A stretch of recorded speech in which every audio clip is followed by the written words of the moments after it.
Welcome to Miemie's Keepsakes. I'm Arnell. I am back with a Thrifty Thursday, Thrifty Canucks, and Thrifted Treasures all in one day.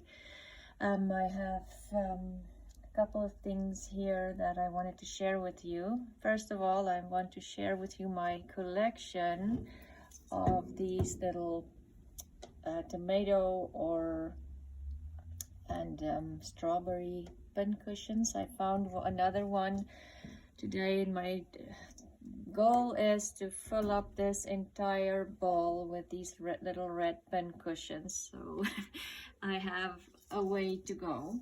I don't know if any of you have seen Cathe Holden's studio tour. She has a whole collection of them, and I just loved it so much. I just knew I had to do something similar. She has a little red truck, and it's filled with them, and then a scale filled with these little red pin cushions. Anyway, go look at her studio tour. It's amazing. Cathe Holden. I'll try to remember to put it in my description box. So we'll kind of start with the paper things today. I found this American Needle book, a book of patterns and instructions. And if I can get it open.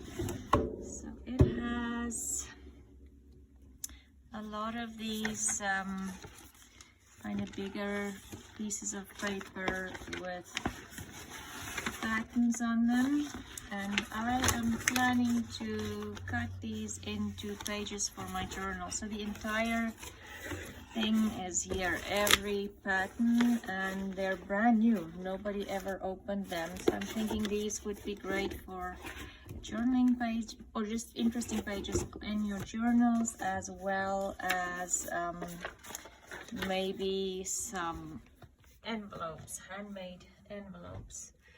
Then I found two absolutely gorgeous magazines. This one is April 4th, 1953, the Illustrated, every Wednesday, 4 pins. And it has the Queen on here. I won't flip through the entire magazine. It's pretty big, but it has beautiful photos in here, which would be great for Marguerite Miller's collage challenge. And all these black and white photos, and of course all the advertisements in these magazines are always amazing. I mean, I don't think you can ever have enough vintage magazines. Aren't they just, look at that, just beautiful. Anyway, so there's that one. And then this one with the Queen on it. I just think this is beautiful. Oh my goodness. 13th of June, 1953. And again, look at that. Just love it. This is a thicker one than the other one. The other one didn't have that many pages in it. Don't want to tear it, but just look at all these. I mean, this, if you cut it out, that is a journaling card, and I don't even think you should do anything more to it other than adding a backing to write on. But again, oh, the coronation. So yes, just look at these little girls in their dresses.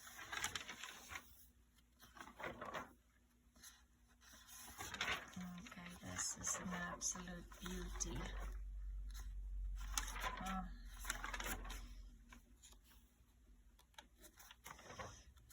not going to go through all of it. As you know, I am collecting some Queen stuff. I don't know why, it kind of just kept coming my way, and now I suddenly have a collection of all of these things. But yeah, look at those ads. Anyway, like I said, this magazine would be great for Marguerite Miller as well. And then I have this little, it's not a very big book, as you can see. I think it's a Bible of some sorts.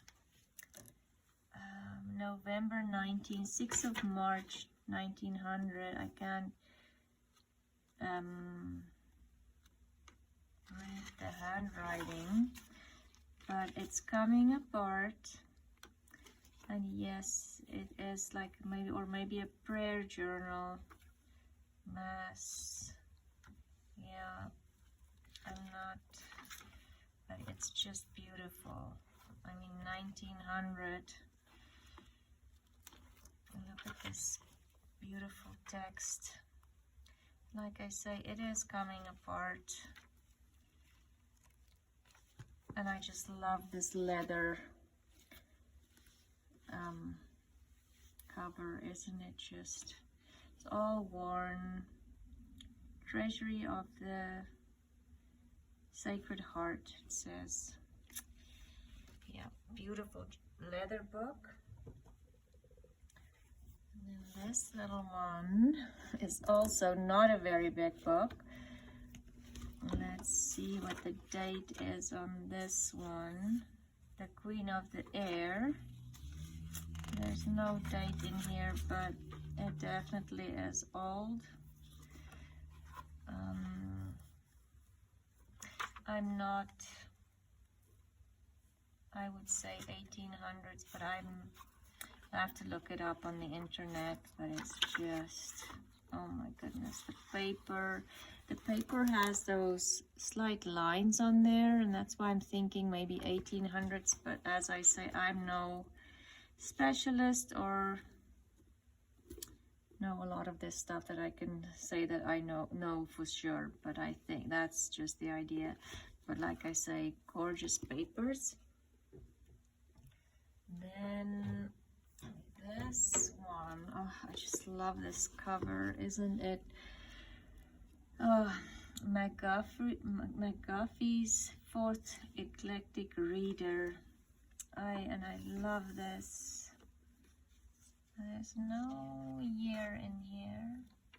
It just says April 8, 97. So I would say 1897 because it's definitely not 1997. And it has some illustrations. Oh, illustrations in there. I love that one. That is pretty too. Yes, and the paper is just amazing, and somebody obviously spilled ink, and look at all the dirty little fingers that touch this book. Just beautiful. But again, like the cover is just like front and back cover. It has I don't know if it's, yeah, I think it's a leather spine, but it is coming apart, the leather spine. So if I use this, I'll definitely have to change the spine. And then this one is a little embossed book. And it says 1856. Just look at that papers. Oh, wow. Love it. Oh, the entire book looks like this. 1856. Oh my, this is good. Very good. Love it. And some illustrations. I don't know if there's more. Oh, there. Maybe this is also, it says lectures to children. Yeah, it's definitely religious.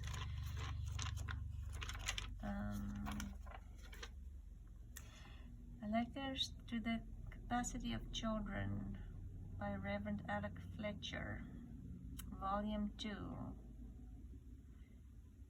I wonder if this was maybe like for Sunday school or something, but the entire front, I don't know, the light is really bad, but it's embossed.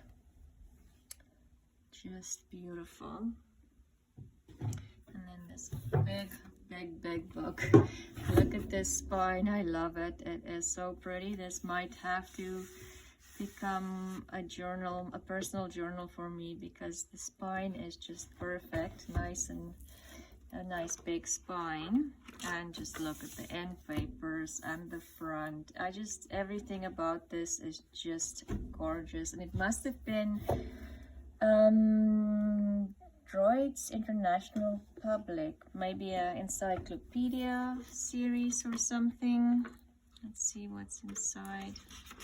Just look at the paper, so nice. 1887, and yes, it has just the entire book is like this. Just look at this on the side.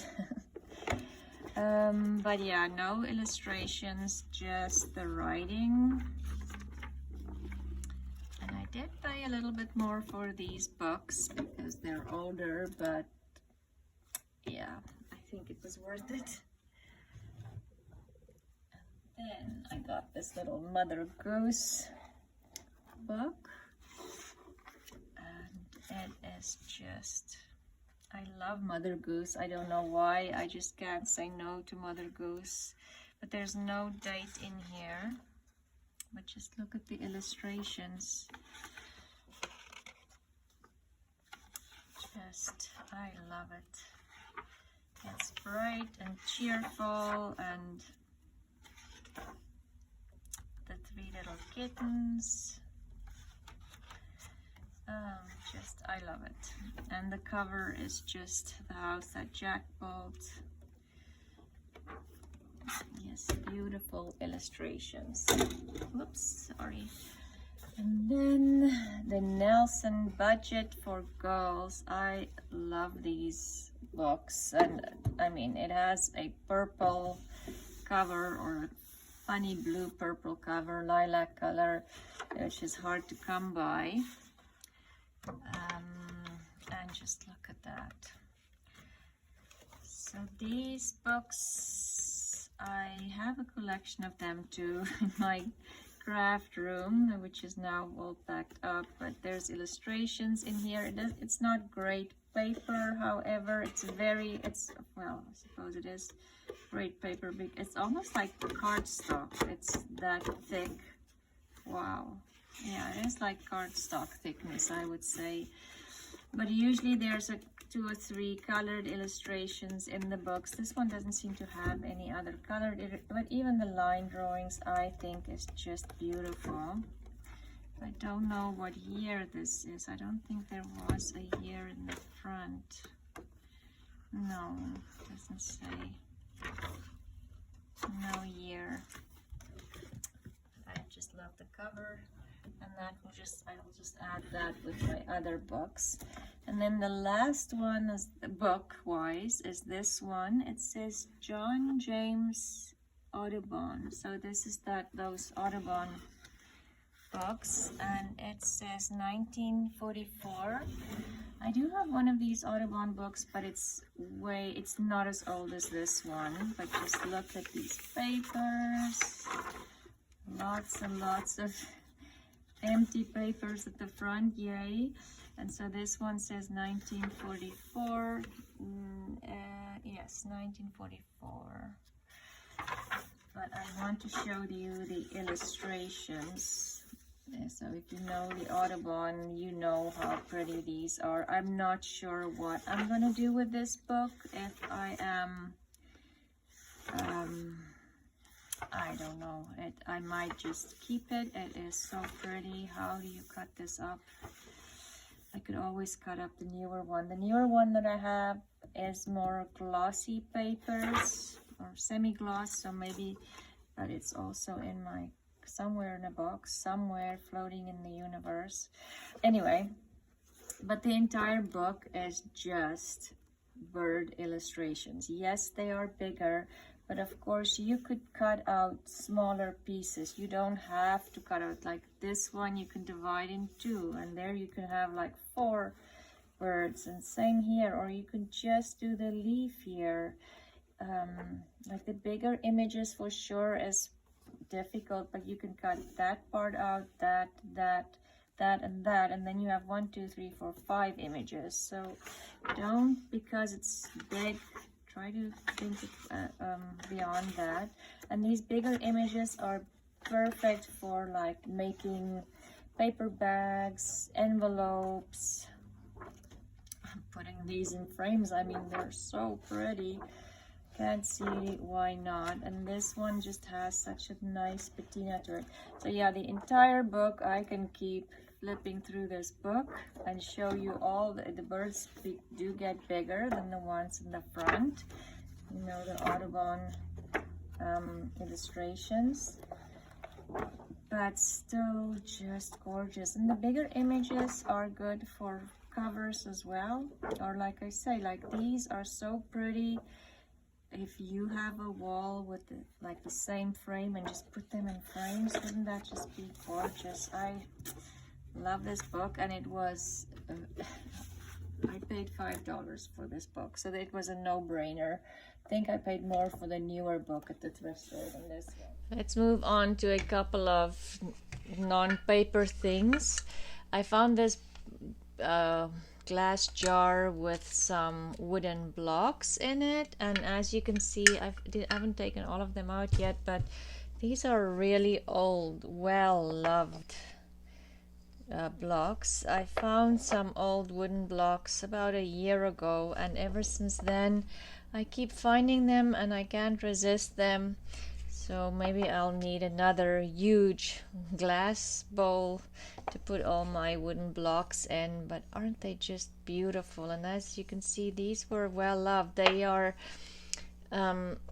it's like, I want to say embossed, but it's carved in there. These ones are just painted on, but a lot of them are carved in there, and the paint has come off and it's smooth around the edges.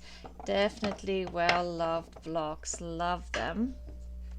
And then I found this little milk jug container that you pour milk with, but isn't it just pretty? I couldn't resist it. I love the colors with it, the colors, the pink with the tealy green color. Isn't that just beautiful?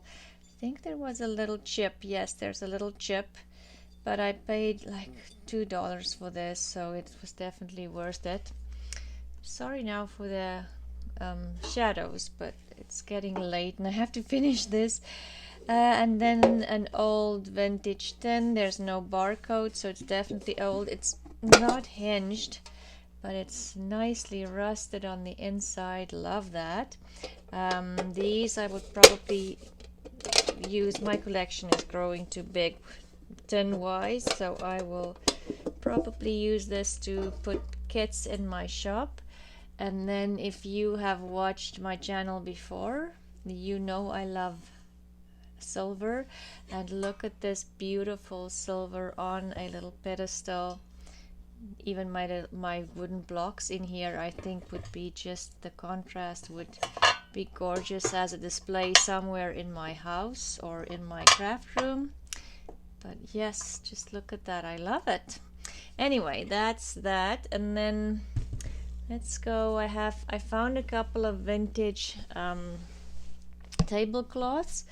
This one is it's not, unfortunately not cotton, but it's like an Ada cloth, but not as textured. It has a crocheted edge, which is definitely hand done, and then this beautiful design in cross stitch.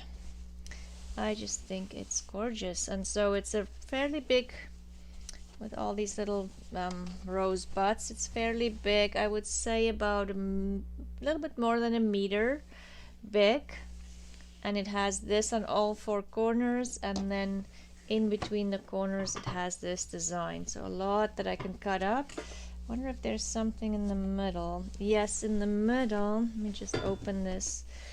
In the middle there's more little rose buds, and there is some stains on here, so I definitely won't mind cutting this up and using it. That's one. And then the other tablecloth I found was this one, which I thought was pretty. I don't know what kind. It's not cotton or anything, linen, nothing, but I loved the design on here. Let me just open this as well so I can show you the four corners. Sorry.